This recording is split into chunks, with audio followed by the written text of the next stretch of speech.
Vote গ্রহণ প্রক্রিয়া শুরু হয়েছে আর এই মুহূর্তে আপনাদের যে ছবি দেখাবো, দুই প্রার্থী ভোট দিয়েছেন। মাদারিহাটে দুই প্রার্থী, তৃণমূল প্রার্থী জয়প্রকাশ টপ্প, তিনিও ভোট দিয়েছেন 158 নম্বর বুথে ডিমডিমা চা বাগানে প্রাথমিক বিদ্যালয়ে ভোট দিয়েছেন মাদারিহাটের তৃণমূল প্রার্থী। আর এরই পাশাপাশি বিজেপি প্রার্থী রাহুল লোহার, তিনিও নিজের কেন্দ্রে ভোট দিয়েছেন। দুই প্রার্থী মাদারিহাটের তৃণমূল কংগ্রেস এবং বিজেপি প্রার্থীর ভোট গ্রহণের সেই ছবি।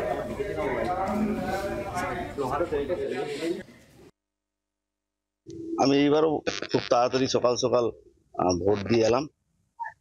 আপনারা সবাই জানেন যে আমাদের মাদারিহাট কনস্টিটিউন্সিতে খুব ভালো ভোট হয়, সবাই সকাল সকাল বেরিয়ে আসেন এবং শান্তিপূর্ণ ভোট আমাদের এই বিধানসভায় হয়। প্রত্যেকবারের মতোই আমি আশা করব যে এইবারও খুব শান্তিপূর্ণভাবে সুন্দরভাবে আমাদের এই ভোটটা উপনির্বাচনটা হবে। কালী মায়ের পুজো করে আমি বেরিয়েছি এবং নিজের ভোট কেন্দ্রে আমি ভোট দিয়েছি।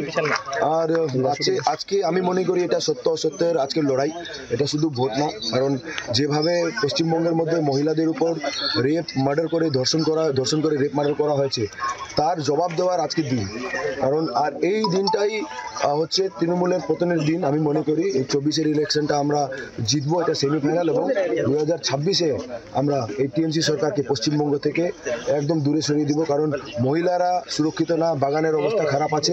তো সার্বিক যদি দেখতে চাই, সব দিকে দুর্নীতি দুর্নীতি দুর্নীতি। এখানে জবের কোনো ভ্যাকেন্সি নেই, সেটা আমরা 100% বুথে এজেন্ট দিয়েছি, ঠিক আছে।